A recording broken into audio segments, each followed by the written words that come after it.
कहाँ तक कवर हुआ था पिछले क्लास में?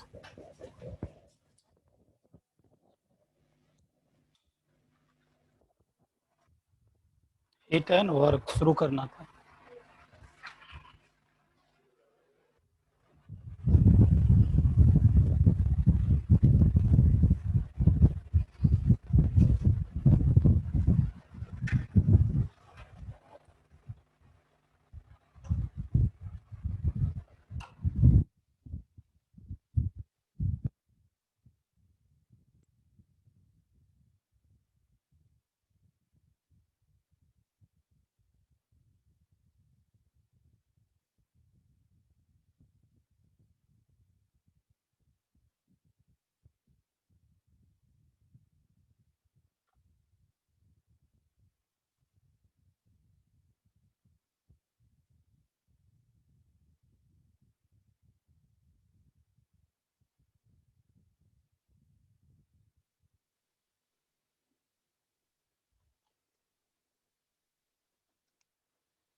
तो सबसे पहले हम लोग हीट को देखेंगे।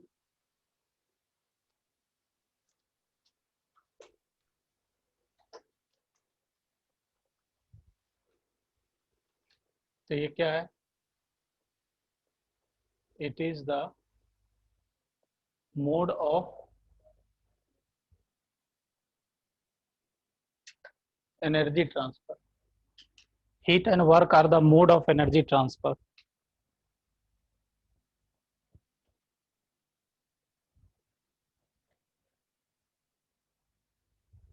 दूसरा लिख लीजिएगा, it flows due to temperature difference.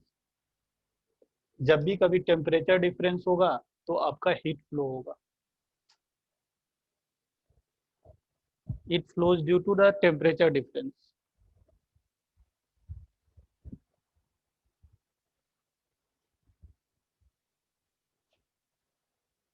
देखो, हीट कैलकुलेट करने का 3 फॉर्मूला आपको बताए हैं। अगर आपको हीट कैपेसिटी दिया रहता है तो कैसे हम लोग हीट ट्रांसफर निकालते हैं बताओ? सी डेल्टा टी, याद है? दूसरा फॉर्मूला था, अगर आपको स्पेसिफिक हीट कैपेसिटी दिया रहता है तो हीट ट्रांसफर कैसे निकालते हैं? Q equal to MS delta specific heat M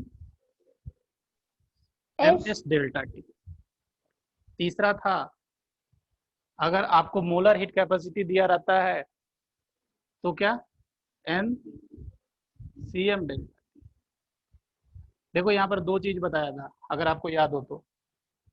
ये जो मोलर हीट कैपेसिटी था उसको 2 पार्ट में डिवाइड किया था। एक CP, molar heat capacity eight constant volume, और दूसरा molar heat capacity eight constant pressure. तो अगर मैं क्यूपी बोलूँ, क्यूपी, अगर क्यूपी निकालू, heat exchange at constant pressure, तो क्या हो जाएगा बताओ? एन सी पी थोड़ा, और this is equal to delta h, याद करो। और दूसरा था that is q b, this is equal to change in internal energy, and that one is equal to n cv delta t। चलो इतना लिख लो। मतलब मीन्स यहाँ पर बोल सकते हैं हीट एक्सचेंज करने का 3 फॉर्मूला है। आपको डाटा कैसा दे रहा है उसके अकॉर्डिंग आपको कैलकुलेट करना है।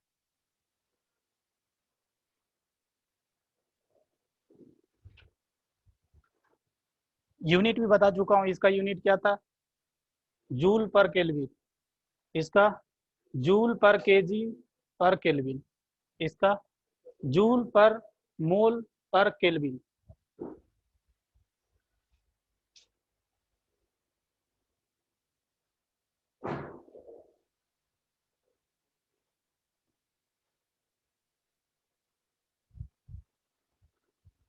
अब यहाँ पर थोड़ा साइन कन्वेंशन ध्यान रखना।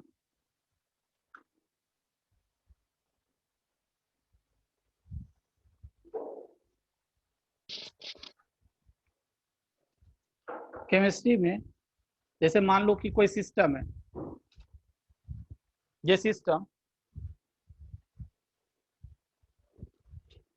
हीट एब्जॉर्ब कर रहा है, तो अगर कोई सिस्टम हीट एब्जॉर्ब करेगा तो क्या होगा, उसका इंटरनल एनर्जी बढ़ेगा, उसके लिए पॉजिटिव चीज है ये, हम लोग बोल सकते हैं। तो ये ध्यान रखना, अगर कोई सिस्टम हीट एब्जॉर्ब करता है तो हम लोग उसको पॉजिटिव साइन से डिनोट करते हैं। और अगर कहीं लिखा रहा कि कोई system 20 kilo joule heat absorb किया, मीन्स +20 किलो जूल, हम लोग बोलेंगे साइन कन्वेंशन हीट का क्या होगा, +20। अगर कोई system 20 kilo joule heat release करेगा तो हम लोग बोलेंगे, उसके लिए तो लॉस, सिस्टम तो लॉस कर रहा है ना कुछ, तो उस केस में बोलेंगे जो हीट का वैल्यू होगा दैट विल बी -20। तो ये ध्यान रखना, हीट एब्जॉर्ब बाय द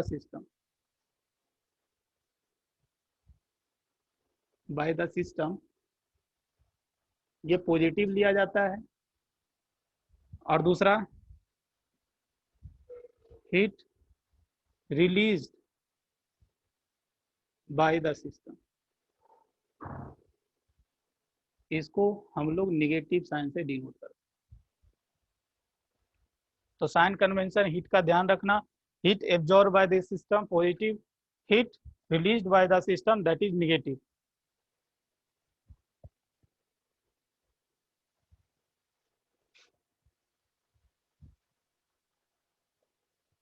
थोड़ा काम हम लोग वर्क पर भी कर लेते हैं। वर्क को हम लोग W से डिनोट करते हैं, और आपको पता होना चाहिए heat and work are the path function or state functions. It is path function. Only these two quantities are path function. It depend upon the path followed by which system completed its state. ये बताया था ना पिछले class. और इसको छोड़कर जो भी वेरिएबल्स हैं, they all are state functions, means they will depend upon only initial and final position, initial और final state। तो ये भी क्या है, it is also the mode of energy transfer.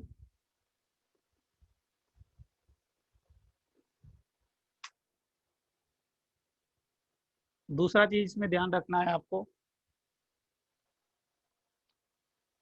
ये वर्क भी दो तरह का होता है। पहले साइन कन्वेंशन की बात कर लेते हैं, साइन कन्वेंशन पहले ध्यान रखो इसका।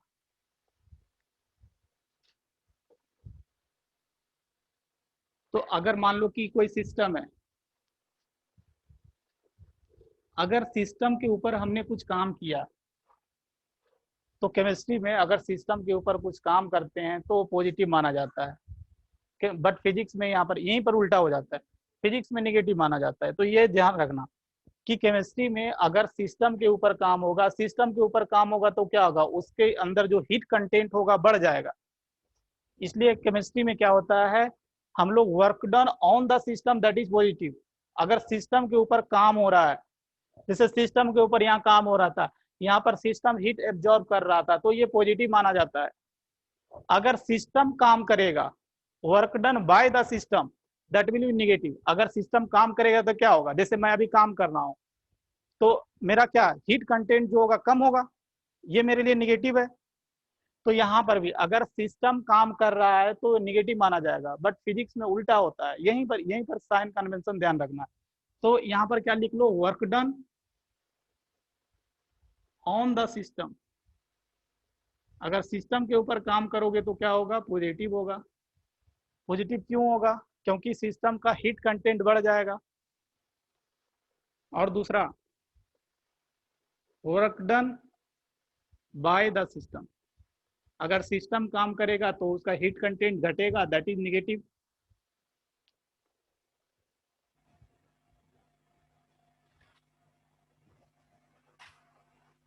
ये वर्क भी दो तरह का होता है।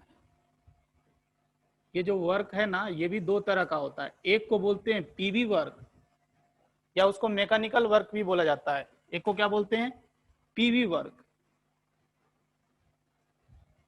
और इसका दूसरा नाम क्या है, मैकेनिकल वर्क।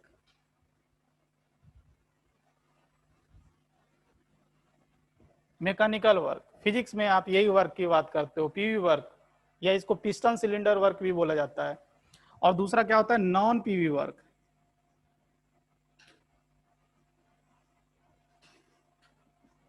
पीवी वर्क में क्या होगा ना, अगर किसी प्रेशर के अगेंस्ट काम करोगे तो वॉल्यूम में चेंज होगा, बट यहां पर किसी प्रेशर के अगेंस्ट काम करोगे तो there will be no change in volumes. तो इसमें ध्यान रखना, दो एग्जांपल ध्यान रखना नॉन पीवी वर्क में, जैसे आपका इलेक्ट्रिकल वर्क हो गया, जैसे आपका ग्रेविटेशनल वर्क हो गया, ये सब कैसा है, नॉन पीवी वर्क है। तो इसका एग्जांपल लिख लेना, ये क्या होता है, इलेक्ट्रिकल वर्क, दूसरा ग्रेविटेशनल वर्क,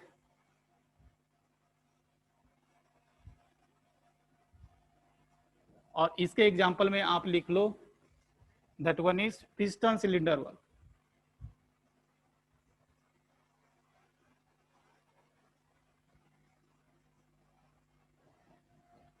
जब पिस्टन को हम पुश करते हैं तो क्या होता है, हम कोई प्रेशर लगाते हैं तो उसके वॉल्यूम में चेंज होता है, इसलिए piston cylinder is an example of PV work. हम इस चैप्टर्स में इसी वर्क की बात करेंगे, ये सब वर्क की बात करेंगे बट दूसरे चैप्टर्स में।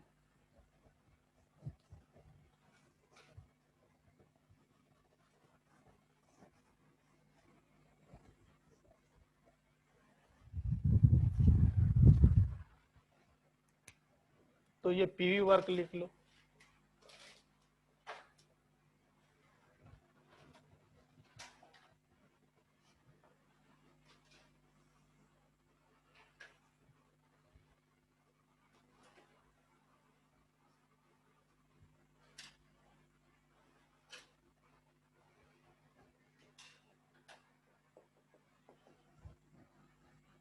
अगर मान लो कि एक्सपेंशन हो रहा है, एक्सपांसन हो रहा है, एक्सपांसन होगा तो इसका वॉल्यूम बढ़ेगा, ये पिस्टन क्या होगा, इधर शिफ्ट होगा, तभी एक्सपेंशन होगा। देखो इधर हमेशा क्या काम करता है, एक्सटर्नल प्रेशर काम करता है जो इसको अपोज कर रहा है, ये पिस्टन को मूव करने नहीं, ये पी एक्सटर्नल क्या करेगा, अपोज करेगा। और अंदर से कौन सा प्रेशर लगता है, अगर कोई गैस है तो क्या लगेगा बताओ, पी गैस। एक्सपांसन होने के लिए क्या, पी गैस का वैल्यू ज्यादा होना चाहिए पी एक्सटर्नल से, तभी ये पिस्टन इधर घिसकेगा, इधर शिफ्ट होगा। अगर इक्वल हो जाएगा तो क्या होगा, ये यहाँ का यहाँ पड़ा रहेगा। ये तो समझते हो ना। तो यहाँ पर ये जानते हो हम डायरेक्ट फॉर्मूला लिख रहे हैं, ऐसे तो डेरिवेशन है, ये ध्यान रखना, work done by the gas is equal to minus p external, क्योंकि हम एक्सटर्नल इसी के अगेंस्ट हम वर्क कर रहे हैं, डीबी होता है माइनस पी एक्सटर्नल डीबी। ये यूनिवर्सल फॉर्मूला है, ये हर एक जगह एप्लीकेबल होगा। हाँ, सिस्टम काम कर रहा है, ये हर एक, देखो ये साइन जो होगा ना ऑटोमेटिकली आ जाएगा। अगर आप कंप्रेशन वर्क में निकालोगे तो माइनस साइन ही लेना, ऑटोमेटिकली क्या होगा, ये मैनेज हो जाएगा। कैसे बताता हूं, ये सब जगह फॉर्मूला अप्लाई होगा, ये फॉर्मूला कहीं पर भी अप्लीकेबल होगा। दूसरा चीज देखो,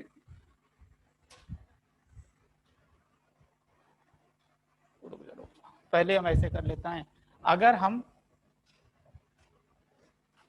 पी एक्सटर्नल को कांस्टेंट मान लेते हैं,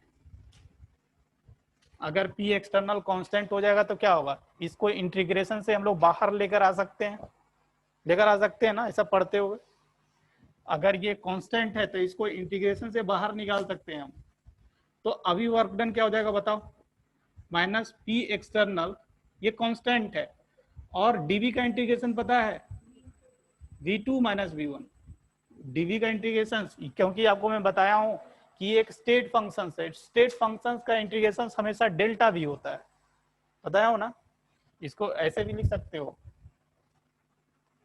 पी एक्सटर्नल डेल्टा वी, और यह minus p external V2 minus V1 लिख सकते हैं इसको। देखो यहां पर दो चीज,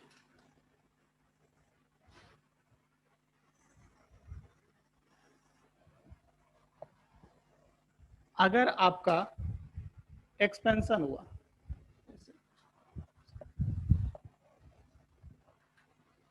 अगर आपका V2 का वैल्यू V1 से ज्यादा हुआ,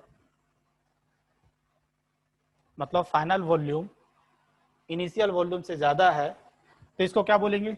ये एक्सपेंशन हो रहा है, दैट इज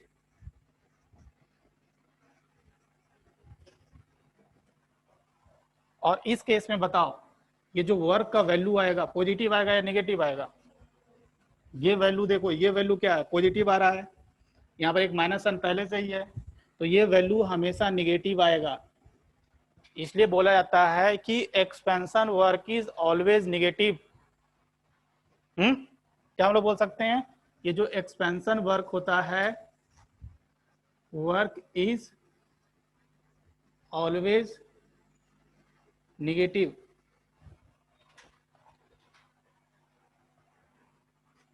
यहां पर देखो, अगर V2 का वैल्यू लेस देन V1 आ गया तो ये कब पॉसिबल है बताओ?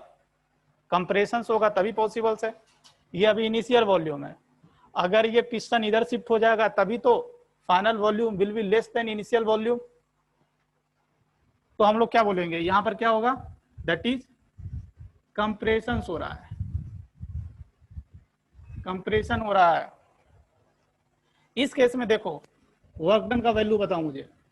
ये वैल्यू निगेटिव आने वाला है और एक निगेटिव पहले से ही है, तो क्या हो जाएगा? पॉजिटिव हो जाएगा। तो इस केस में पॉजिटिव आ जाएगा। तो ये ध्यान रखना कि compression work is always positive. क्या बोला जाता है? Compression work is always positive.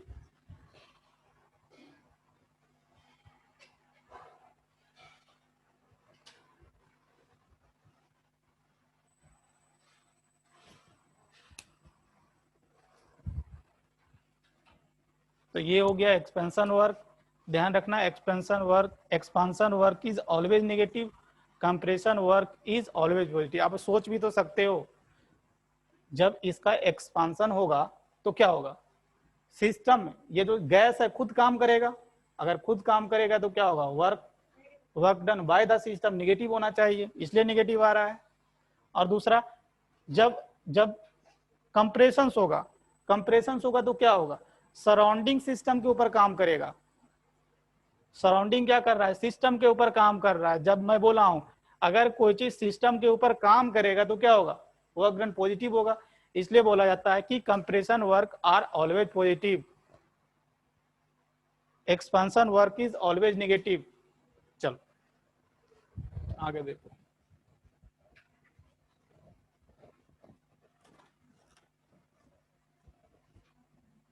क्या?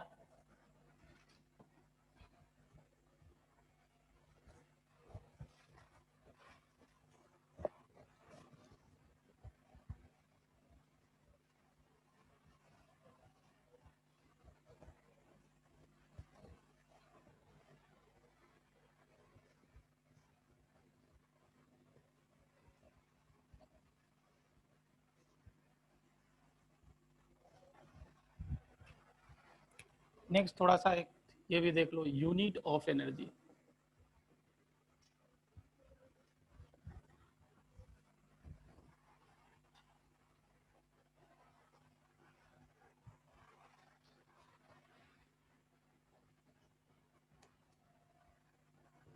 तो बताओ इसका एसआई यूनिट एनर्जी का क्या होता है?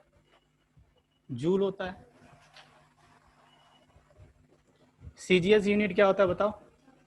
आर्ग होता है। और ये जूल आर्ग में रिलेशंस भी जानते होगे आप, क्या होता है बताओ? 1 जूल इज इक्वल टू 10⁷ आर्ग, सही है या -7? तो ये ध्यान रखना कि 1 अर्ग इज इक्वल टू 10⁻⁷ या, सही बताओ, 10⁻⁻7 या 7 होता है। जैसे हम जानते हैं ना 1 calorie is equal to 4.1 joule, ये भी जानते हैं। तो यहाँ से 1 अर्ग इज इक्वल टू 10⁻⁻7 होता है, कंफर्म करने के लिए। अच्छा रुक जा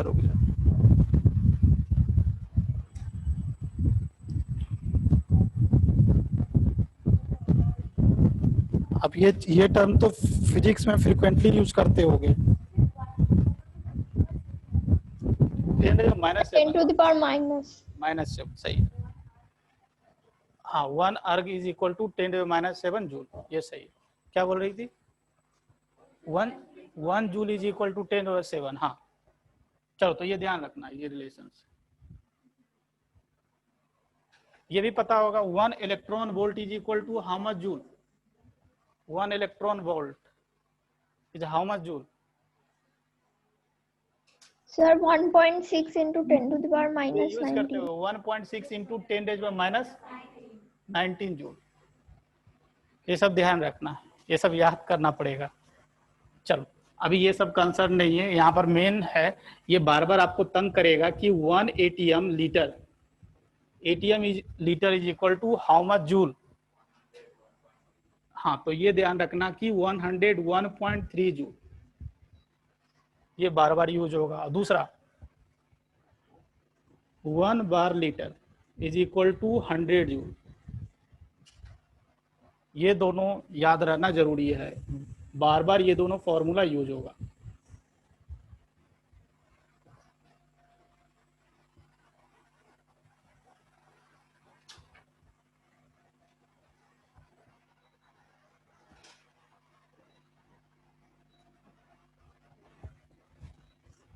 चलो उसके बाद आगे बढ़ते हैं।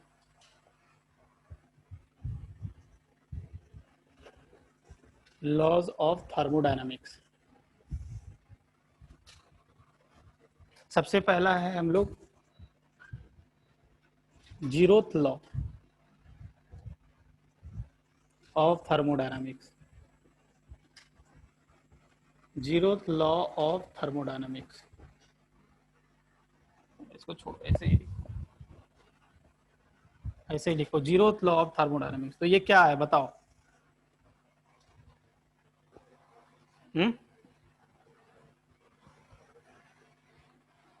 Zeroth law, first law,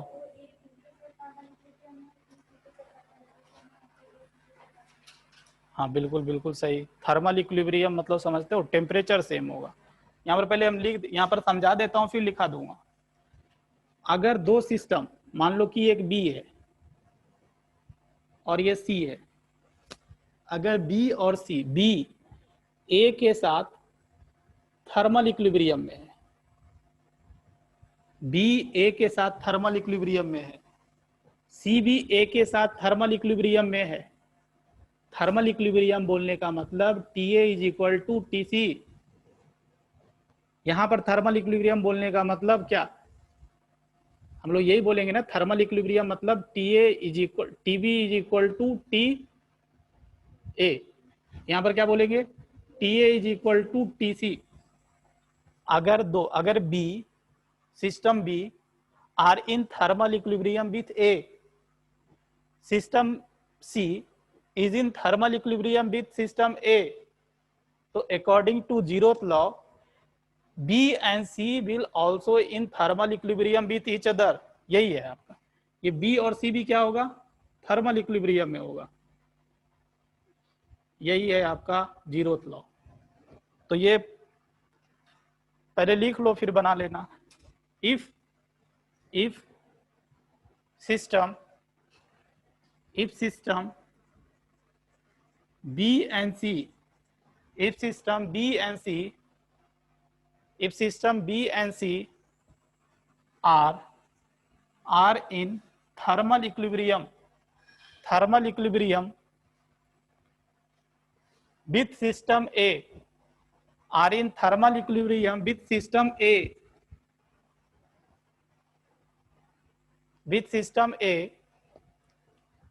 individually, फिर से मैं बोल रहा हूं, system B and C are in thermal equilibrium with system A individually, then system B and C, system B and system C are also in thermal equilibrium with each other, system B and C are also in thermal equilibrium with each other.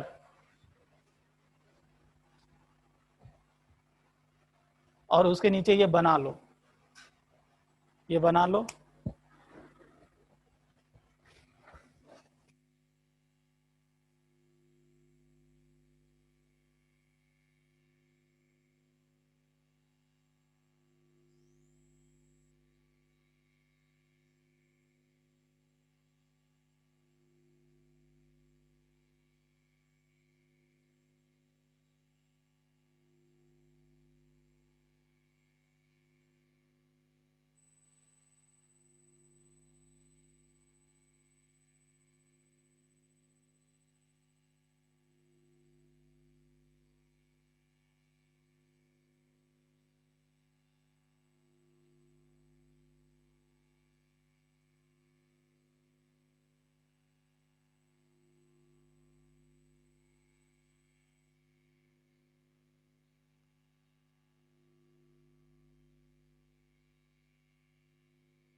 Sir सुनाई नहीं दे रहा है। एक और term होता है thermodynamic equilibrium. तो thermodynamic equilibrium क्या होता है ये बताओ मुझे। थर्मल इक्विलिब्रियम मतलब समझता है ना, टेम्परेचर सेम होता है तो थर्मल इक्विलिब्रियम। थर्मोडायनामिक इक्विलिब्रियम क्या होता है? सेम होता है, ये अलग है?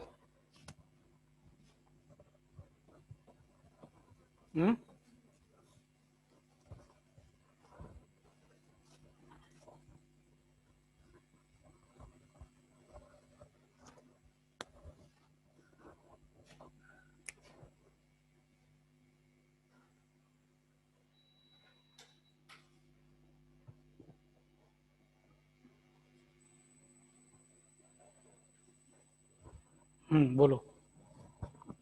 थर्मोडायनामिक इक्विलिब्रियम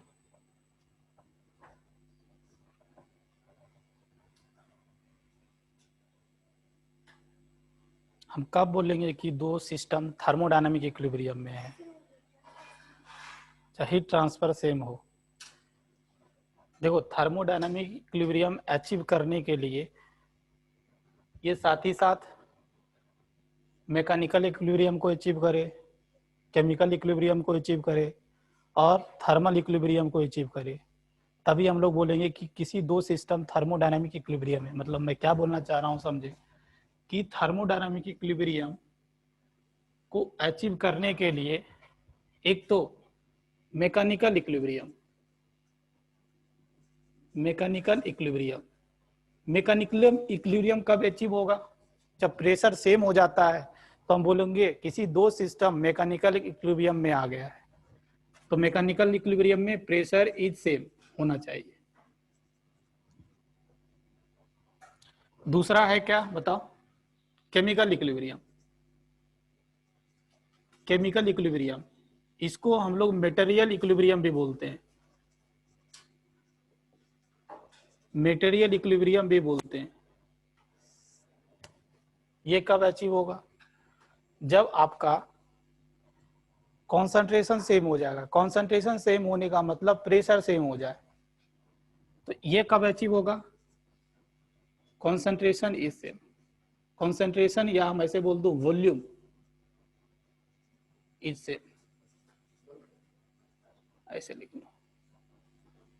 तब बोलेंगे कि दो सिस्टम केमिकल इक्विलिब्रियम में आ गया है। तीसरा होता है थर्मल इक्विलिब्रियम, ये तो जानते ही हो। थर्मल इक्विलिब्रियम मतलब टेम्परेचर इसे।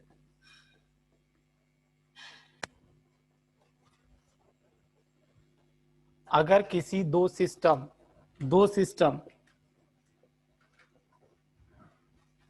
एक दूसरे के साथ मैकेनिकल इक्विलिब्रियम में हो, थर्मल इक्विलिब्रियम में हो, केमिकल इक्विलिब्रियम में हो, तभी हम बोल सकते हैं कि A B are in thermodynamic equilibrium with each other. तो ये समझ में आ रहा है थर्मोडायनामिक इक्विलिब्रियम क्या है?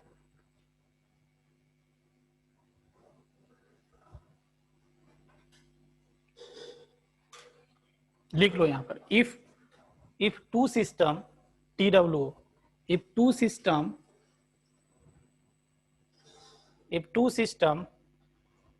are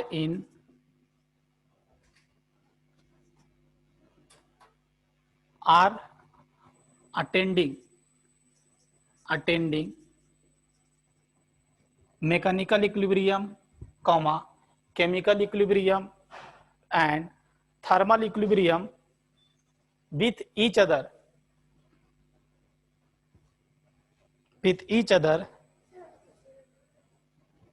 ये यहाँ लिखा हुआ है, if two system are attending mechanical equilibrium, chemical equilibrium and thermal equilibrium with each other,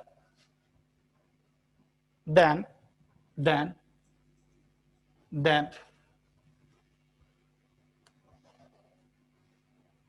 they are in thermodynamic equilibrium with each other. Then they are in thermodynamic equilibrium with each other.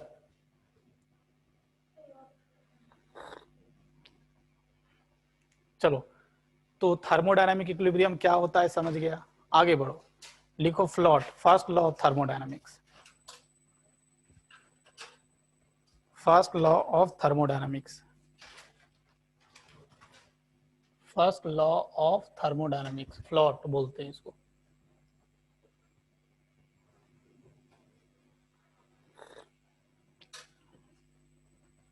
First law of thermodynamics,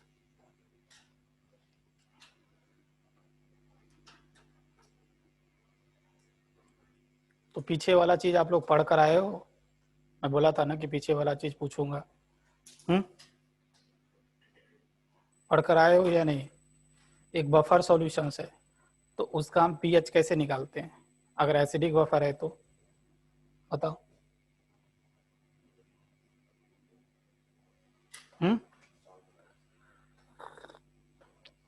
कैसे निकालते हैं? Buffer acidic buffer है तो pH कैसे निकाला जाता है? हाँ, पीएच बराबर पीके माइनस लॉग सॉल्ट बाय, हाँ कॉन्सेंट्रेशन, बिल्कुल कोई दिक्कत नहीं ना, लगता है कि सही बोले हो? सब प्लस होगा। हाँ ये प्लस होगा,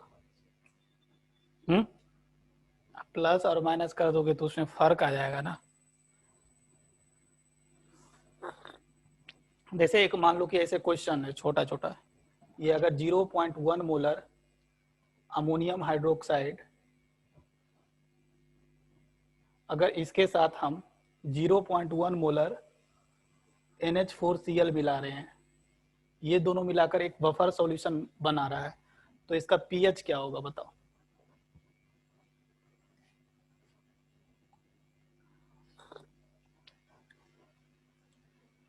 ये दोनों मिलकर बफर बनेगा या नहीं?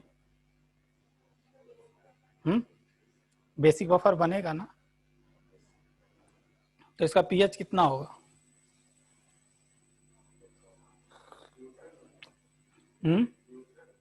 अच्छा न्यूट्रल है, न्यूट्रल बफर है, वाह, ये बताया हूँ कि basic buffer is found by mixture of weak सब बेस 4.74।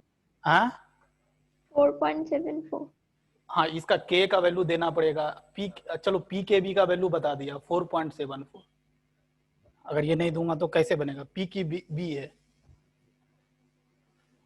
तो क्या होगा बताओ? 4.74, लगता है आप लोग सही बताए होंगे। मैं बोला हूं बार बार कि बेसिक बफर के केस में पीओएच निकलता है, इसलिए तो मैं पूछा।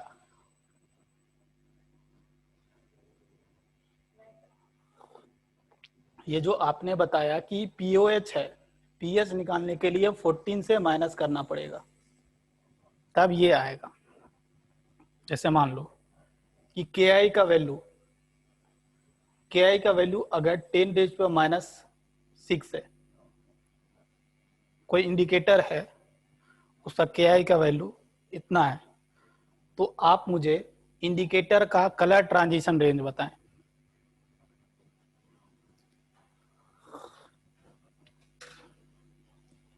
कलर ट्रांजिशन रेंज,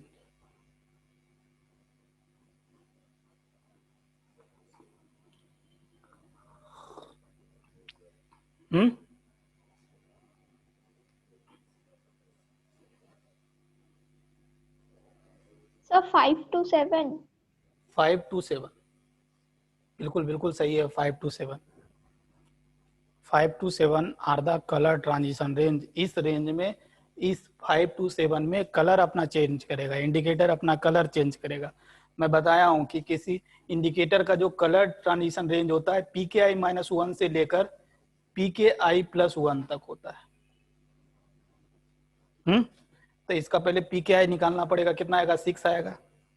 तो 6 - 1 करेगा तो 5, और 6 + 1 करेगा 7। तो 5 to 7 are the colour transition range. तो आप लोग देखो कितना अच्छा पढ़ते हो, बहुत ज्यादा ना। देखो जैसे मान लो एक और क्वेश्चन है, 0.1 मोलर एसिटिक एसिड है। अगर एक कंटेनर में 0.1 मोलर एसिटिक एसिड ले लिए, इसका पीके का वैल्यू भी दे दिया, लो चलो 4.74 दे दिया, तो आप इसका पीएच बताएं। किसी भी वीक एसिड का पीएच कैसे निकालते हैं?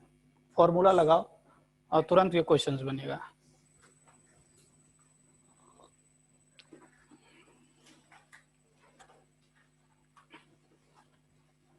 आप लोग का रिवीजन किस लेवल का है आप देख सकते हो। इसके पहले पिछले वाला ही चैप्टर्स पूछ रहा हूँ, इसके और पहले पूछ लूंगा तो फिर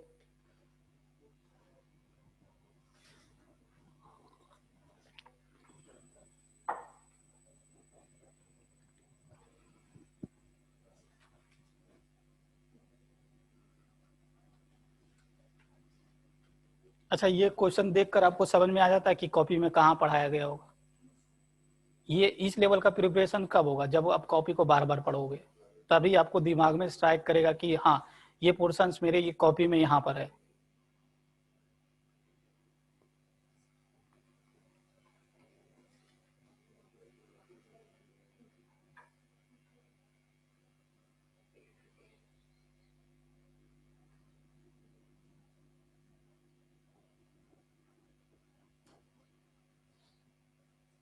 अच्छा, कौन सा फॉर्मूला लगेगा? PKA - log C, PKA - log C। Half छोड़ दी, हाफ बताए थे ना, हाफ आगे होता है। PH is equal to half PKA - log C। C the concentration of salt, जो कि मैं दे चुका हूं। देखो हर एक चीज दे दिया हूं। अगर बेस होता तो क्या निकलता? पीएच, POH निकलता, that is half PKB - log C। तो हर एक चीज एक दूसरे से लिंक है। तो इस केस में देख सकते हो ये 4.74 यहाँ रख देना था, यहाँ पर ये +1 हो जाता।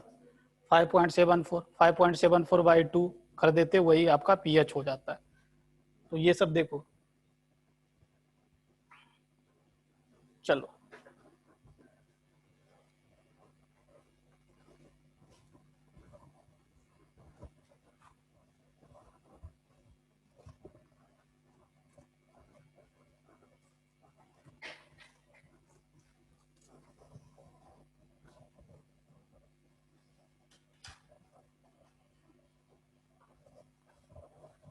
हाँ, पीछे वाला चीज कब पढ़ने का मन करता है, ये भी एक क्वेश्चन होता है।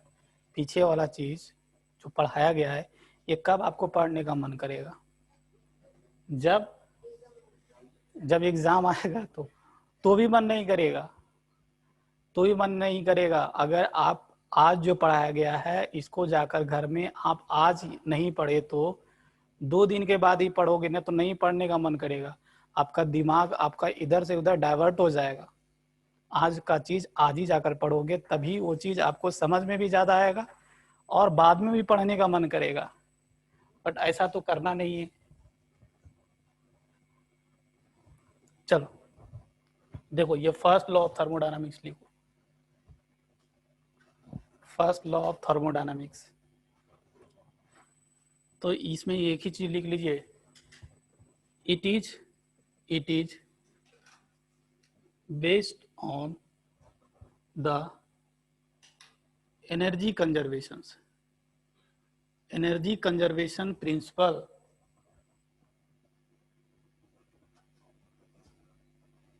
It is based on energy conservation principle. दूसरा चीज देखो, इसमें हम डायरेक्ट फॉर्मूला आपको लिखाते हैं, इसका और भी लंबा स्टेटमेंट है उसको हम छोड़ दे रहा हूं। डायरेक्ट आप ध्यान रखना क्या, delta u is equal to q plus डब्ल्यू। फिजिक्स में क्या चेंज हो जाता है बताओ, delta q is equal to, physics में भी डेल्टा क्यू लगा देते हो, ये डेल्टा क्यू ये गलत है, हम हमेशा डी क्यू लगाते हैं, डी क्यू, समझ रहे हो ना, ये डेल्टा क्यू, क्योंकि कोई भी हम स्टेट फंक्शन के साथ हम लोग डेल्टा नहीं यूज करते हैं, समझ रहे हो, ये पाथ फंक्शन है, इसके साथ डी, स्मॉल डी यूज किया जाता है। तो ये ध्यान रखना, del e is equal to, यहाँ पर डेल क्यू या डेल यू या डेल ई लिखा रहता है, change in state change in internal energy is equal to q plus W.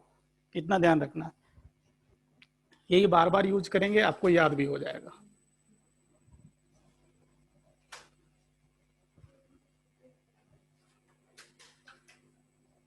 चलो, अब ये फॉर्मूला को यूज करने वक्त सबसे इंपॉर्टेंट चीज, गलती कहाँ करोगे आप, यूनिट का ध्यान रखना है, यूनिट का ध्यान रखना है। ये फॉर्मूला यूज करने वक्त बार बार आप यही गलती करोगे, यूनिट, हर एक टर्म का यूनिट सेम करना है। अगर ये जूल में है तो इसको भी जूल में रखना है, इसको भी जूल में रखना है। ऐसा नहीं कि इसको हम एटीएम लीटर में यूज करेंगे, इसको एटीएम लीटर में यूज करेंगे, इसको किलो जूल में यूज करेंगे। हर एक चीज, अगर ये किलो जूल में है तो हर एक क्वांटिटीज किलो जूल में होना जरूरी है। तो यहाँ पर मैं एक ही चीज लिखूंगा कि be aware of unit. Questions बनाने वक्त यूनिट का ध्यान रखना बहुत ज्यादा जरूरी है। जैसे बोला जाता है ना कि बी अवेयर ऑफ डॉग्स, तो यहाँ पर भी यूनिट का यूज ध्यान रखना बहुत ज्यादा जरूरी है। चलो, यहाँ पर एक क्वेश्चन लिखो,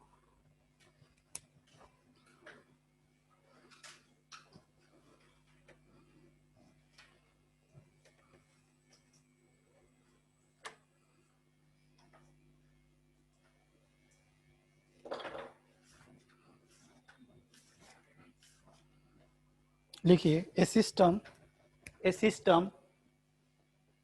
expands from 5 liter to 10 liter. A system expands from 5 liter to 10 liter against a constant external pressure of 2 bar. Full stop. If it absorb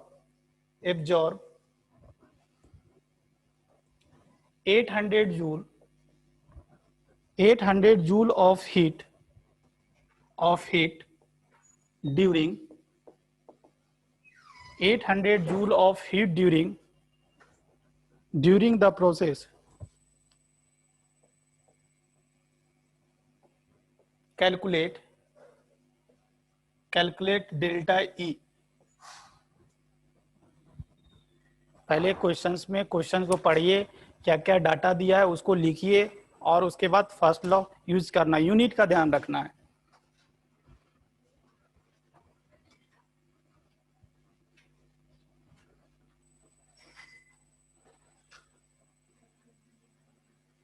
हर एक क्वांटिटीज को साइन के साथ रखना है। जैसे क्वेश्चंस में बोल रहा है कि देखो, हीट एब्जॉर्ब कर रहा है, मतलब हीट का साइन क्या होगा, प्लस 800, तो ये भी लिखना है। अगर क्वेश्चन में बोल देता है कि इतना हीट रिलीज होता है, तो वहां पर -800 बोलते हैं। साइन कन्वेंशन के साथ वैल्यू को रखना है, यूनिट का ध्यान रखना है, तो अपने आप क्वेश्चन सही होगा।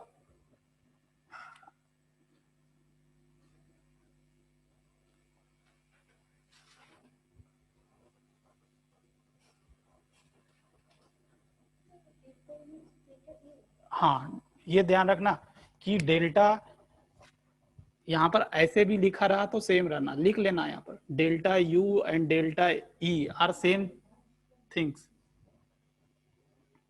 सेम चीज है ये। 1800 joule,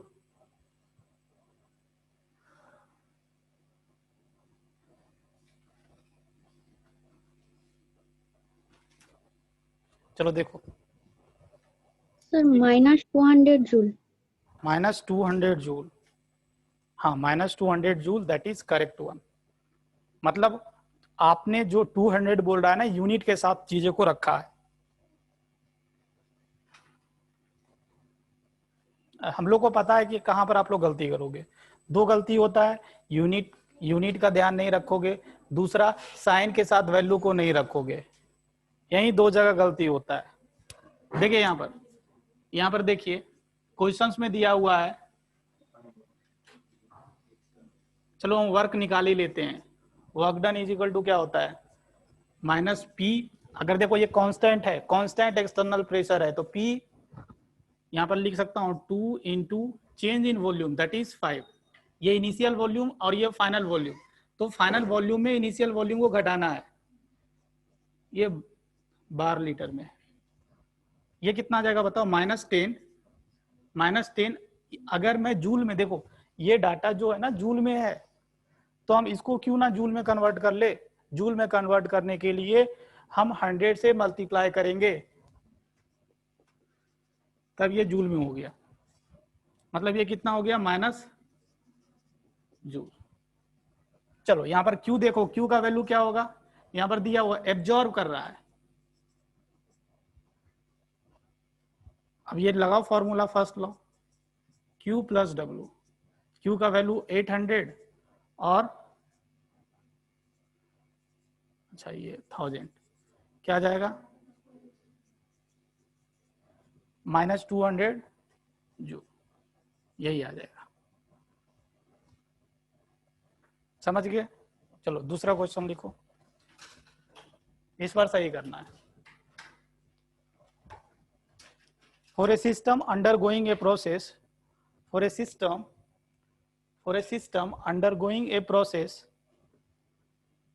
undergoing a process in which delta U is equal to 300 joule, and it absorb 400 joule of heat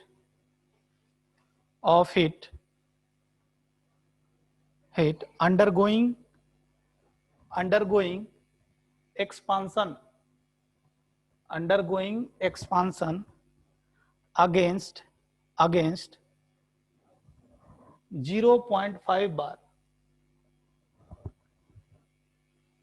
0.5 bar pressure. Calculate change in volume. Calculate change in volume in liter. Calculate change in volume in liter.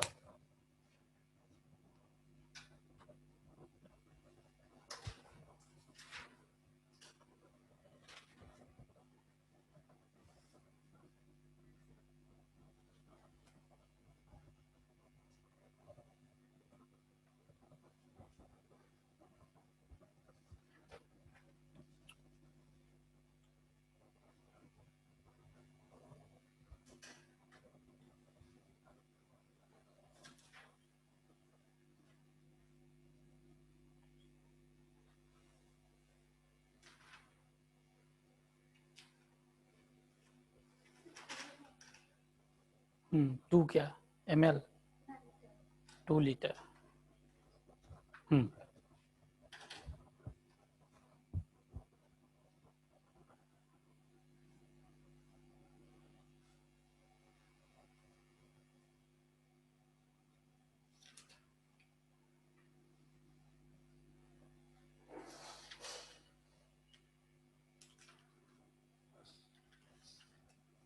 Sir 2 litre sir.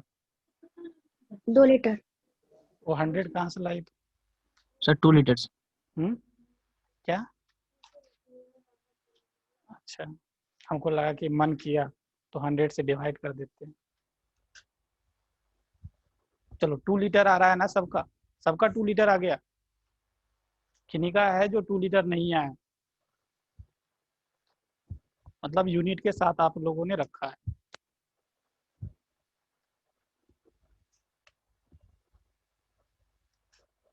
या ऐसा नहीं है ना, कुछ आगे कुछ और कर रहे हैं और पीछे में आंसर पता लग गया 2 लीटर तो लास्ट में 2 लीटर लिख दिए।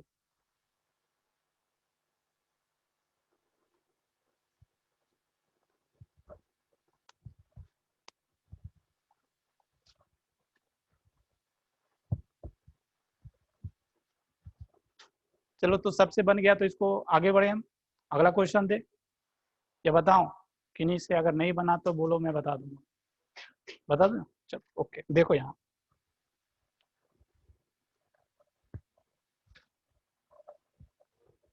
क्वेश्चंस में क्या क्या दिया हुआ है उसको लिखो पहले। सबसे क्वेश्चन सॉल्व करने का सबसे पहला तरीका, क्वेश्चंस में डाटा को लिखे। यहाँ डेल्टा यू का वैल्यू 300 जूल दिया। चलो ओके, क्वेश्चंस में बोल दिया है एंड यही है ना, एंड इट 400,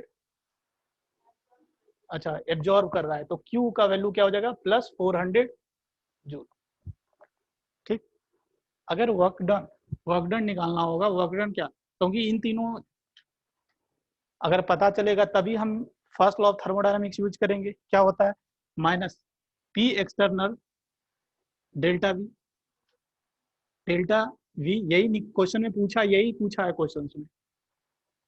P एक्सटर्नल भी दे दिया है 0.5, और देखो इसका यूनिट क्या हो जाएगा? 0.5 डेल्टा वी, ये आएगा आपका लीटर में आएगा। इसका यूनिट बार जो कि दिया हुआ है यहाँ पर, और इसका यूनिट मान लिया लीटर। अब हमको क्या करना है? देखो ये भी जूल में, ये भी जूल में, इसको भी जूल में बदलना है। तो बार लीटर को हमको क्या करना पड़ेगा? 80 जूल में बदलना पड़ेगा। कैसे? 100 से मल्टीप्लाई करके। तो यहीं पर कर देते हैं, ये जूल में आ गया। अच्छा ये क्या रख दिया? ये जूल में आ गया, ये भी जूल में, ये भी जूल में, ये भी जूल में। सर 100 से मल्टीप्लाई। हाँ 100 से, हाँ 100 से मल्टीप्लाई, भूल गया, तभी तो होगा ये कन्वर्ट। अब क्या यूज करना है? Delta u is equal to q plus डब्ल्यू। यूज कर लो, देखो 300 और ये है 400 और ये कितना है? ये कैलकुलेट कर लो, 50 आ जाएगा। 50 इंटू डेल्टा वी, अब यहाँ डेल्टा वी का वैल्यू निकाल लो, ये इधर जाएगा तो -100, और डिवाइड करोगे 50 से तो क्या आ जाएगा? Delta v is equal to, delta v is equal to 2 litre, क्योंकि आपने क्या वॉल्यूम को लीटर में माना, तभी ना यहाँ पर बार लीटर को फिर आप जूल में कन्वर्ट किया। चलो तो ये आ जाएगा। अगला क्वेश्चन लिखिए। अब ये बताना है कि, लिख लो पहले question, identify in which of the following, in which of the, identify in which of the following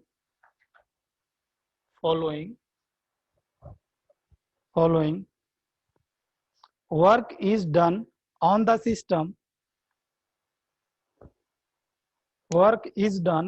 on the system, and by the system.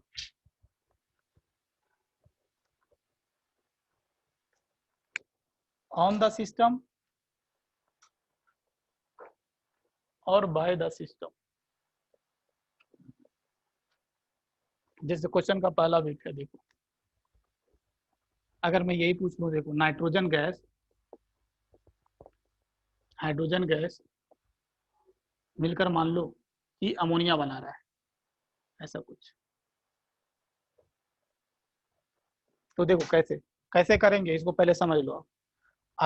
अगर गैसियस मोल्स बढ़ेगा, अगर आपका गैसियस मोल्स बढ़ेगा गैसियस मोल्स का बढ़ने का, क्योंकि कोई भी केमिकल रिएक्शन जो होता है ना कांस्टेंट प्रेशर टेम्परेचर पर होता है।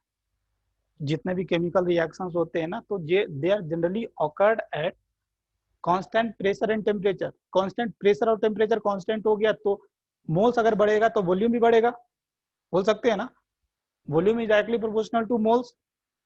तो यहाँ पर ध्यान रखना, अगर आपका गैसियस मोल्स बढ़ रहा है तो वॉल्यूम बढ़ेगा, अगर वॉल्यूम बढ़ रहा है तो एक्सपेंशन होगा, अगर एक्सपेंशन होगा तो work done by the system, बोलेंगे ना, सिस्टम काम किया होगा तभी तो वॉल्यूम बढ़ रहा होगा। तो ये ध्यान रखना है। तो इस केस में देखो गैसियस मोल्स इधर कितना है 4, प्रोडक्ट इधर कितना है 2, तो बताओ गैसियस मोल्स क्या हो रहा है, कम हो रहा है। यहाँ पर बोल सकते हैं मोल्स कम हो रहा है, यहाँ पर ऐसे लिख देता हूँ, गैसियस मोल्स कम हो रहा है। गैसियस मोल्स कम हो रहा है तो क्या बोलेंगे, वॉल्यूम घट रहा है। अगर वॉल्यूम घट रहा है तो क्या होगा बताओ, अच्छा वॉल्यूम घट रहा है ना, अगर वॉल्यूम घट रहा है तो कंप्रेशन हो रहा है, अगर कंप्रेशन हो रहा है तो क्या होगा बताओ, work done on the system, on the system. तो यही काम करना है। ऐसा क्वेश्चन पूछते हैं, ऐसा ऐसा दे देगा, बोलेगा work done by the system, on the system, none of these, ऐसे करके 4 ऑप्शन बना देगा। दूसरा जैसे दूसरा आप बताओ मुझे, 4NH3 gas plus O2 gas gives rise to 4NO2 gas plus 6 water. हाँ देखो अभी देख लो, इधर 11 मोल्स और इधर 10 मोल्स, वॉल्यूम क्या हो रहा है, घट रहा है। डायरेक्ट बोल सकते हैं मोल घटना मतलब वॉल्यूम घटना, वॉल्यूम घटना मतलब कंप्रेशन, कंप्रेशन मतलब on the system, on the system. अच्छा कहीं यहाँ पर कहीं कहीं ऐसा भी लिखा रहता है, ऑन द सिस्टम को हम क्या बोल सकते हैं, बाय द सराउंडिंग बोल सकते हैं। अगर सिस्टम के ऊपर काम हो रहा है, अगर अगर यहाँ पर बोल रहे हैं कि सिस्टम के ऊपर काम हो रहा है, तो सिस्टम के ऊपर कौन काम कर रहा है, सराउंडिंग कर रहा है। तो हम क्या ऑन द सिस्टम को हम ये बोल सकते हैं, बाय द सराउंडिंग भी बोल सकते हैं, समझ रहे हो ये। तो यहाँ पर मैं लिख देता हूँ कि बाय द सराउंडिंग, अगर ऑप्शन में बाय द सराउंडिंग भी दिया है तो भी सही होगा। बाय द सराउंडिंग बोलने का मतलब है कि ऑन द सिस्टम। नेक्स्ट सी,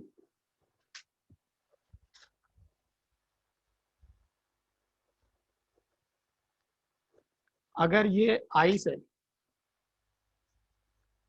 और ये है आपका लिक्विड, तो बताओ ये पानी है, तो इस केस में क्या निगेटिव होगा। देखो देखो, अच्छा ये बताओ किसका वॉल्यूम ज्यादा होता है इन दोनों में से, सॉलिड का, due to hydrogen bonding ice का वॉल्यूम ज्यादा होता है, बताया ना, केज लाइक स्ट्रक्चर होता है तो आइस का वॉल्यूम ज्यादा होता है। मतलब इधर से इधर जाने पर वॉल्यूम घट गया, अगर वॉल्यूम घटा मतलब क्या, कंप्रेशन हुआ, कंप्रेशन हुआ मतलब on the system by the surrounding हो सकते हैं ना। तो यहाँ पर देखना वॉल्यूम घट रहा है, वॉल्यूम घट रहा है मतलब कंप्रेशन हो रहा है, कंप्रेशन हो रहा है मतलब ऑन द सिस्टम।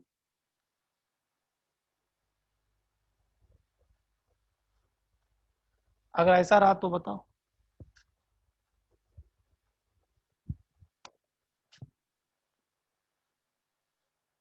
अगर सॉलिड से डायरेक्टली हम गैस में लेकर चले गए,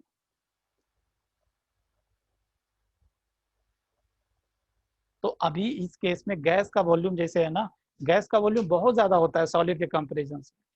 लिक्विड था इसलिए मैं बोल दिया कि लेफ्ट टू राइट जाने पर वॉल्यूम घट गया, बट गैसेज जब ये गैस में कन्वर्ट हो जाएगा, हाँ इसमें हाइड्रोजन बॉन्डिंग हो रहा है, बट अगर ये गैस में कन्वर्ट होगा तो क्या होगा, पूरे कंटेनर में ये ऑक्यूप कवर्ड हो जाएगा, समझ रहे हो। तो लेफ्ट टू राइट जाने पर क्या हो रहा है, वॉल्यूम बढ़ रहा है, अगर वॉल्यूम बढ़ रहा है मतलब एक्सपेंशन हो रहा है। एक्सपेंशन मतलब क्या, on the by the system. तो यहाँ पर हम लोग क्या बोलेंगे, वॉल्यूम बढ़ रहा है। वॉल्यूम बढ़ रहा है मतलब एक्सपेंशन।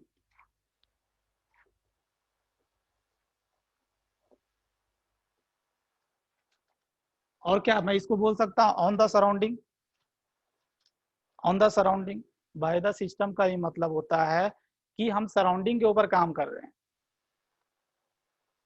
चलो तो इस तरह ये क्वेश्चन हो जाएगा। उसके बाद आगे लिखें, दैट वन इज, एक नया टर्म इंट्रोड्यूस कर रहे हैं, that one is enthalpy. Enthalpy, internal energy आप समझ में आ गया कि इंटरनल एनर्जी क्या होता है। आगे हम नेक्स्ट थर्मोडायनामिक क्वांटिटी से डील करा रहे हैं, दैट वन इज इंथाल्पी। तो ये क्या होता है बताओ।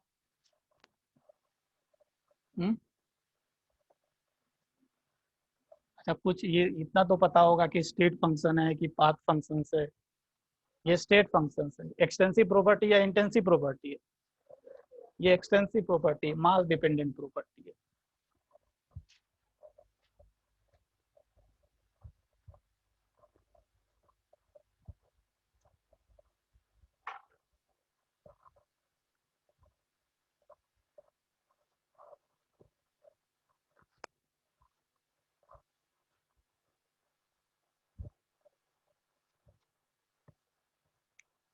क्या क्या होता है बताओ। एंथैल्पी,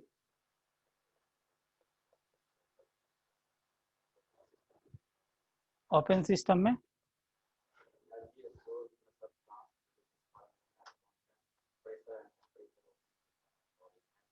हाँ बिल्कुल सही बोल रहा है, बट इतना कॉम्प्लेक्स बोलेंगे तो हमको समझ में आएगा। इतना कॉम्प्लेक्स में बोल देंगे तो समझ में आएगा। अच्छा, बुक का लैंग्वेज क्यों समझ में नहीं आता है।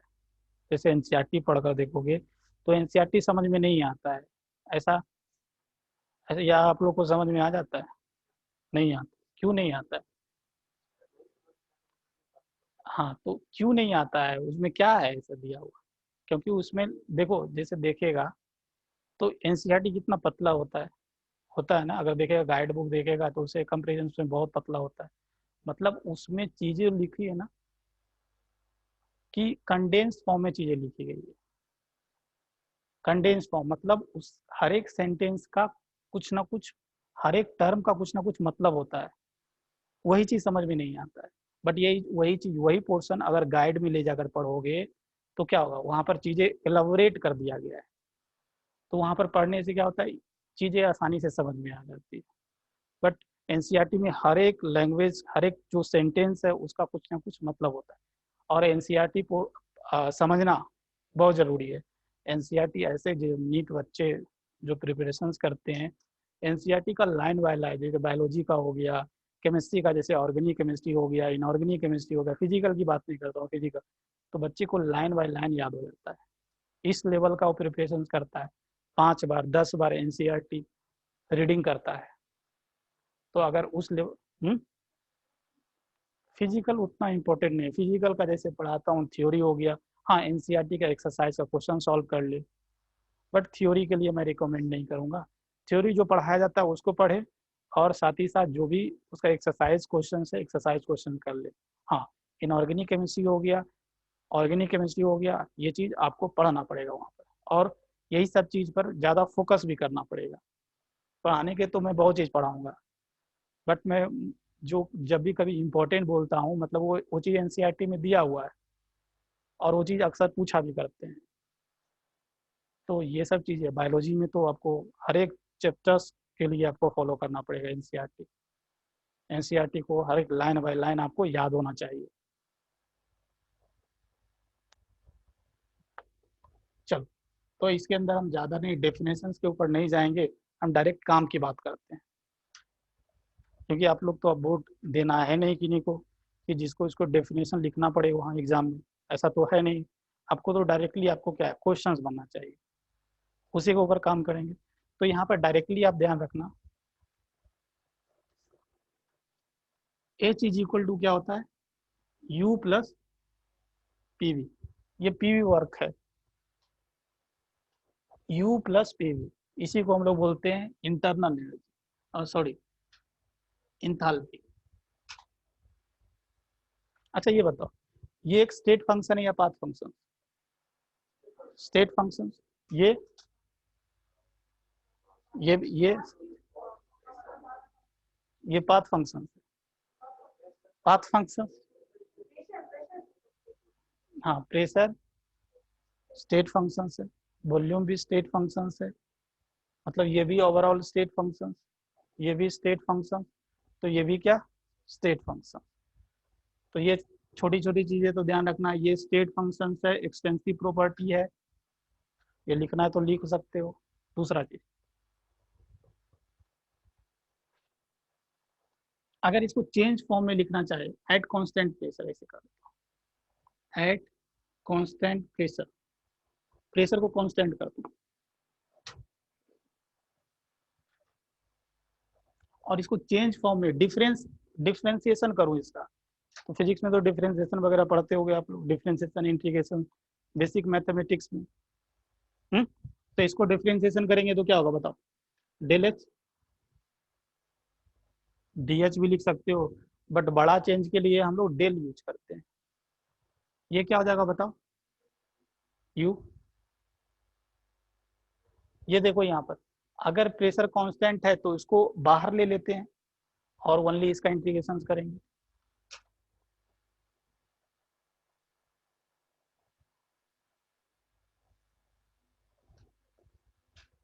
अच्छा, हाँ प्रेशर कांस्टेंट है तो प्रेशर को बाहर ले लिया ना।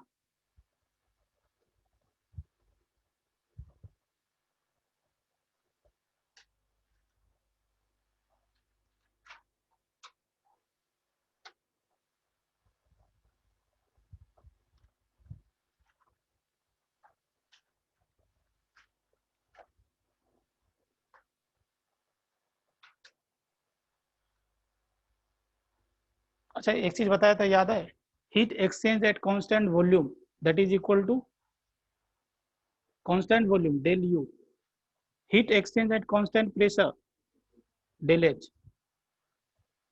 अगर यहाँ पर ये ध्यान रखना, हीट एक्सचेंज एट, ऐसे रुक जाऊंगा, ऐसे करता हूँ, अगर मैं ऐसे लिख दूँ, देखो हम at work done is equal to क्या होता है? माइनस पी, अगर प्रेशर कांस्टेंट है, ऐसे लिख देता हूँ, at constant pressure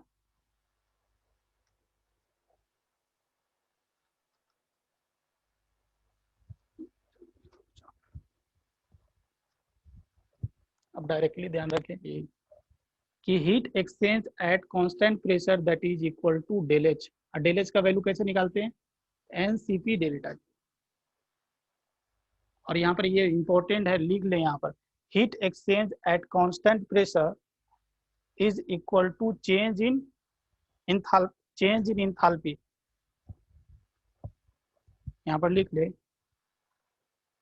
heat exchange at constant pressure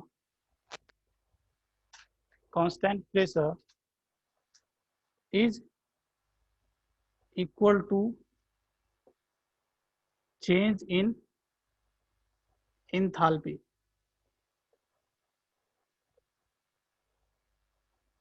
ये चीज कल मैं एक चीज और बताया था, अगर याद हो पिछले क्लास,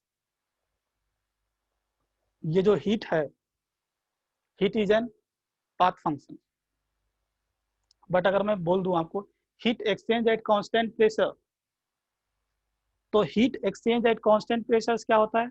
डेल एच के इक्वल होता है। और ये एच कैसा फंक्शन है?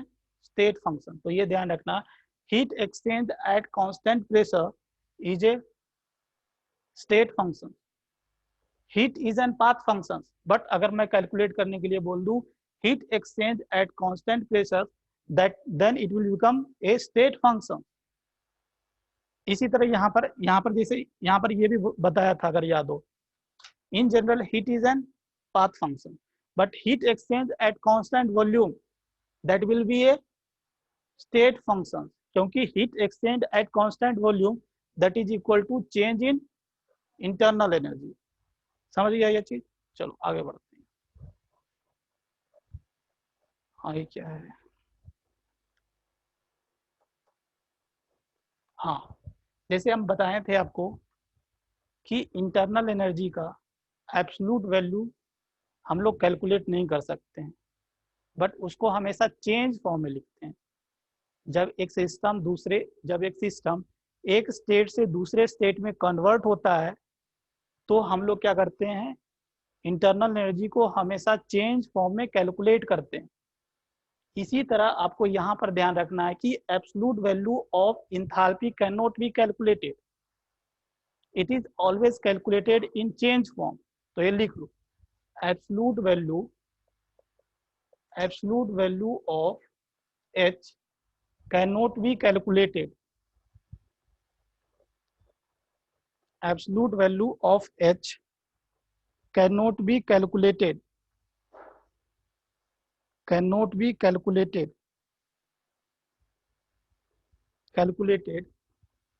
full stop लिख लें यहाँ पर change in enthalpy that is delta H is equal to H final minus H initial, क्योंकि ये स्टेट फंक्शन है। Change in enthalpy is equal to H final minus H initial. अगला point,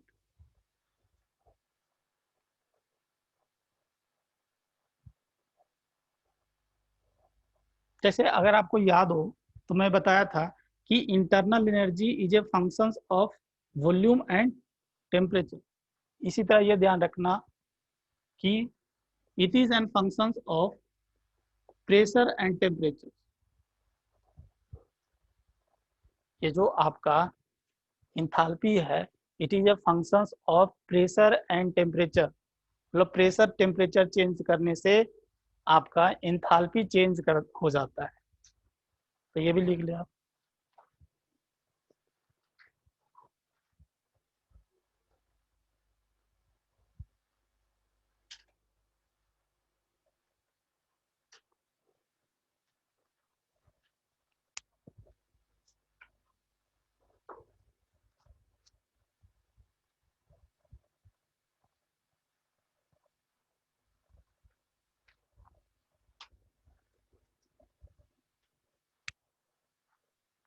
उसके बाद आप लिख ले रिलेशनशिप बिटवीन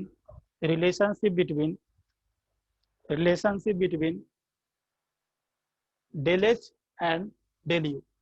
ये इंपॉर्टेंट है अभी जो पढ़ेंगे। Relationship between del H and del you.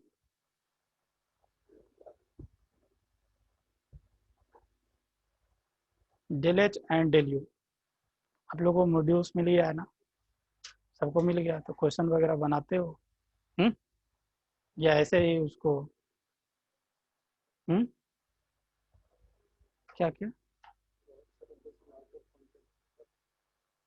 Out of content board का? अच्छा, हाँ वो इसके मॉड्यूल्स में रहता है। बट अगर उस लेवल तक बना लेते हो तो क्वेश्चन आपको जो नीट लेवल का है वो बहुत ईजी हो जाता है। बच्चे पिछले बार के बच्चे बनाए थे सब, जैसे मॉड्यूल्स वगैरह था ना, हर एक क्वेश्चन को वो लोग बच्चे लोग बनाए थे, बहुत मेहनत किए थे पिछले बार के बच्चे में वो लोग को। तो सब हम लोग जितना पढ़ाते थे ना उससे ज़्यादा मेहनत वो लोग घर पर करते थे। वो सब जितना भी मॉड्यूल्स का क्वेश्चन है, इवन डीपीपीज का इवन क्वेश्चन वो लोग बनाए थे। वो लोग बहुत मेहनत किए थे। जैसे मैं बोलता हूँ कि जो सिलेक्शन होता है टीचर से कुछ नहीं होता है, बच्चे कितना घर में मेहनत कर रहे हैं वो चीज़ डिटरमाइन करता है। बच्चे तो आप लोग अगर घर पर मेहनत, क्योंकि सेम टीचर है, हम ही पढ़ाएं वो सब बच्चे को पढ़ाएं, बट वो रिजल्ट क्यों कर गए उसके पीछे लॉजिक है। वो लोग घर पर जाकर मेहनत किए, टीचर का मैक्सिमम से मैक्सिमम यूज किए, मतलब यूटिलाइज किए। जो डाउट हुआ पूछे, नहीं समझ में आया टीचर के पीछे पढ़ना पड़ता है कि हमको ये बताओ, हमको ये समझ में नहीं है। तो जब तक ये सब चीज़ें डेवलप नहीं होगा, मतलब आपके अंदर जज्बा होना चाहिए कि हमको ये चीज़ करना है।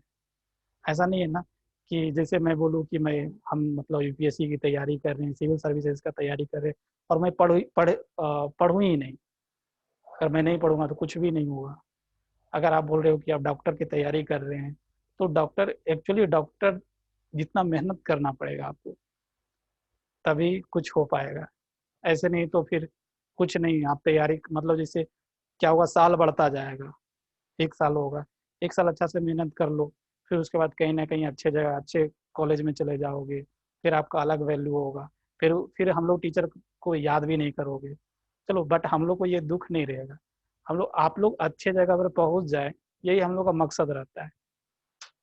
आप लोग अच्छे जगह चले जाओगे, अच्छे कॉलेज चले जाओगे, अच्छे डॉक्टर बन जाओगे। कभी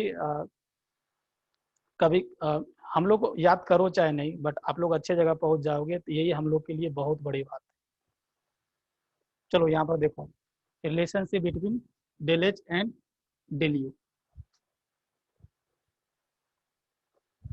तो ओवरऑल इसका कंक्लूजन यही निकला कि आप लोग घर में जाकर क्वेश्चंस बनाए, तभी क्वेश्चन बनाओगे, तभी ये सब फॉर्मूला आपको याद होगा। ऐसे पढ़ने बैठ जाओगे ना, तो फॉर्मूला दिमाग में नहीं इंटर होता है। जब तो क्वेश्चन नहीं बनाओगे, क्वेश्चन बनाओगे तो हाँ, फॉर्मूला नहीं भी याद किए तो आपको आपको अगर क्या करोगे, अगर वो क्वेश्चन है तो आप कॉपी को तो सामने रखकर रिफर करोगे, वही देखते देखते फॉर्मूला याद हो जाता है, गलती से ही याद हो जाता है कभी कभी। तो जब तक क्वेश्चन नहीं बनाओगे तो याद भी नहीं होगा। चलो, तो यहाँ पर देखो, तो हम लोग जानते हैं कि H इज इक्वल टू क्या होता है, U प्लस पी वी। ये जानते हैं, H is equal to U plus P V. ये बेसिक बेसिक फॉर्मूला तो यहीं से डेराइव हुआ है। दूसरा चीज देख लेना, अगर इसको चेंज फॉर्म में लिखूं, चेंज फॉर्म में लिखूंगा तो क्या होगा बताओ।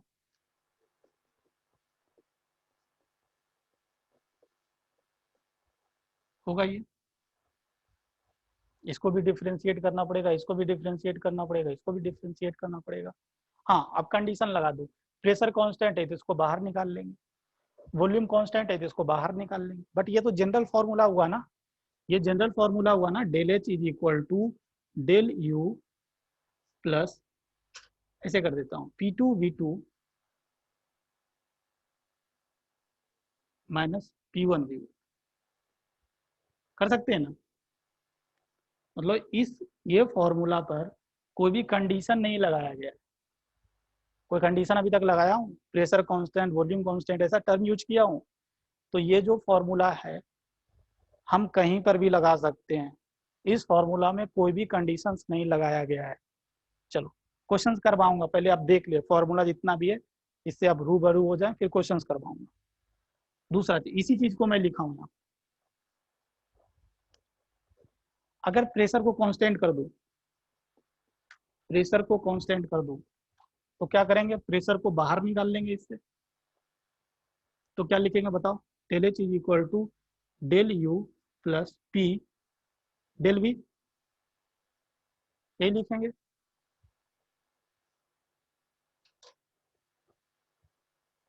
दूसरा चीज कर लो, अगर वॉल्यूम को कांस्टेंट कर लो, मतलब इस फॉर्मूला में, जनरल फॉर्मूला में हम वॉल्यूम को कांस्टेंट कर लेंगे, तो अभी क्या करेंगे, वॉल्यूम को बाहर निकाल लेंगे, ऐसा।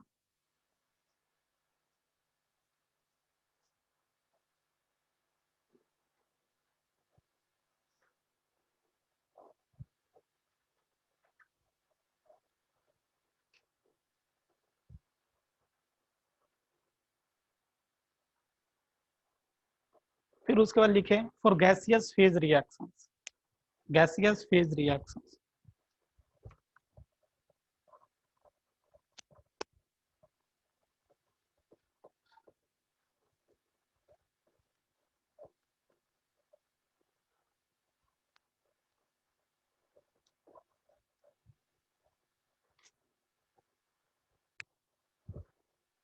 तो यहाँ पर ये लिख लें आप, ये वाला, ये क्या है, जनरल फॉर्मूला है।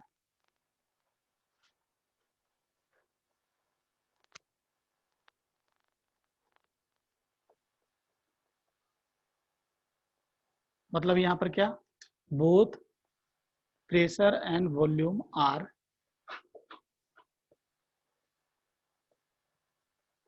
अगर दोनों प्रेशर और वॉल्यूम वेरीज करेगा क्वेश्चंस में तो ये वाला फॉर्मूला यूज करना है।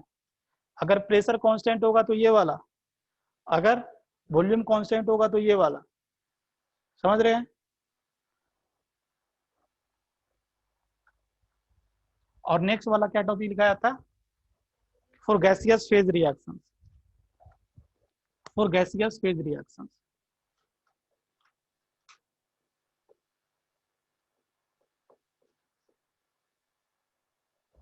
गैसियस फेज रिएक्शन जैसे देखिए, अगर मान लो कि N1A है, अगर N2B में कन्वर्ट हो रहा है, ये गैसियस फेज रिएक्शन। तो आपको ये तो पता है ना कि कोई भी gaseous phase reaction constant pressure temperature पर होता है। बताया, आज ही बोला था मैं। कोई भी gaseous phase reaction constant pressure temperature पर होता है। चलो अब यहाँ पर देखें, तो इसमें क्या होगा, अगर प्रेशर टेम्परेचर कांस्टेंट है तो मोल चेंज होगा, मोल चेंज होगा, तभी तो वॉल्यूम चेंज होगा। मोल चेंज होगा क्योंकि mole is directly proportional to volume. तो इस रिएक्शंस में क्या है, ये जो मोल्स देख रहे हो, मोल देख रहे हो, ये वेरीज कर रहा है, चेंज हो रहा है। प्रेशर टेम्परेचर तो कांस्टेंट है ना इस रिएक्शंस के लिए। तो जब रिएक्टेंट कुछ मोल होगा, 2 मोल रिएक्टेंट, 3 मोल प्रोडक्ट में चेंज होगा, तो यहाँ पर क्या हो रहा है, मोल चेंज हो रहा है, वेरीज हो रहा है। ना समझ में आ रहा है? चलो अब ये यहाँ पर देखें, हम लोग यहाँ पर लिख सकते हैं ना, del H is equal to del U plus del PV. ये जनरल फॉर्मूला है, ये जनरल फॉर्मूला है ना।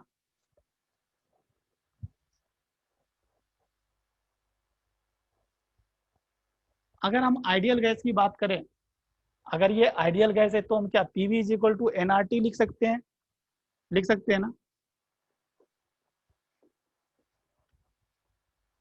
देखो इन तीनों में कौन कौन सा टर्म कांस्टेंट है, आर और टी, बिल्कुल। तो इसको इंटीग्रेशन से बाहर ले सकते हैं, डिफरेंशिएशन से बाहर ले सकते हैं। तो यही चीज है, del H is equal to del U plus, हम लोग ऐसे लिख देते हैं, delta N g R T. ये फॉर्मूला आप जरूर पढ़े होंगे।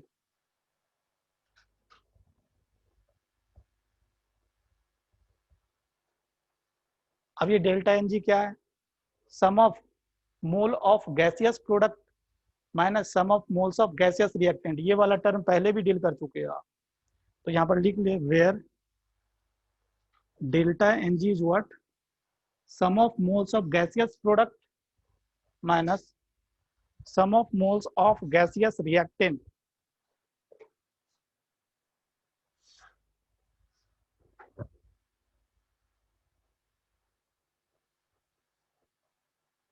लिख लिए, sum of moles of gaseous product